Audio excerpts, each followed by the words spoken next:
the quantum ogre debate. Something I've stumbled upon recently, and honestly I can't let that slide, as it is fundamentally anathema to the TTRPG experience that is now being presented as logical, as something that should not even be a debate to begin with. And you're right, it should not be a debate to begin with, but the other way around. Usually, the argument goes as follows.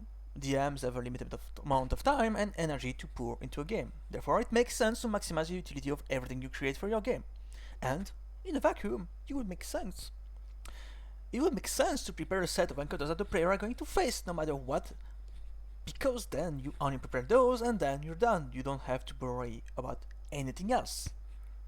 The counter-argument, which is valid by the way, is that you take away agency from your players by making it so that no matter what they do, what you've prepared is going to happen. The usual counter-argument is that so long as they do not realize it, it's fine. And that's where I come in and say no, it's not fine. When you, the DM and the players gather to play a TTRPG campaign, even one meant from the get-go to be extremely linear, and that you decide to go for the quantum hunger effect, you are, in effect, breaking the very contract you signed with them tacitly. That your players are aware of it or not is completely beside the point. You're being untrustworthy for one, as you're going back on your word for personal convenience. In case some of you didn't realize it or just don't want to acknowledge it, being a good DM requires you to be trustworthy. I repeat, being trustworthy is a requirement to be a decent DM, let alone a good one. You're being manipulative. Not as in you're playing a manipulative character that you just happen to play, but you, the DM, directly are being manipulative.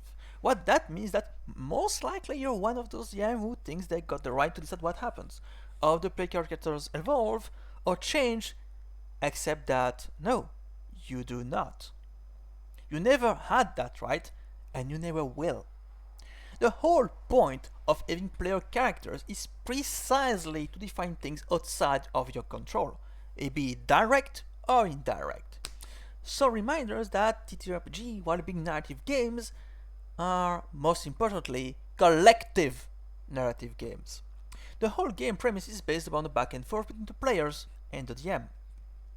As such, not even the DM gets to decide everything, nor should said DM even try to do that in the first place, let alone consider it a given somehow.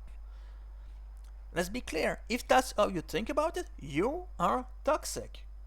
Deal with it. As such, when you make it that so no matter what the player do, the results are the same, or so close to being the same that we could question the very value of making a choice in the first place, you are in effect putting into question the very core of the game you claim to be playing: cooperative narration.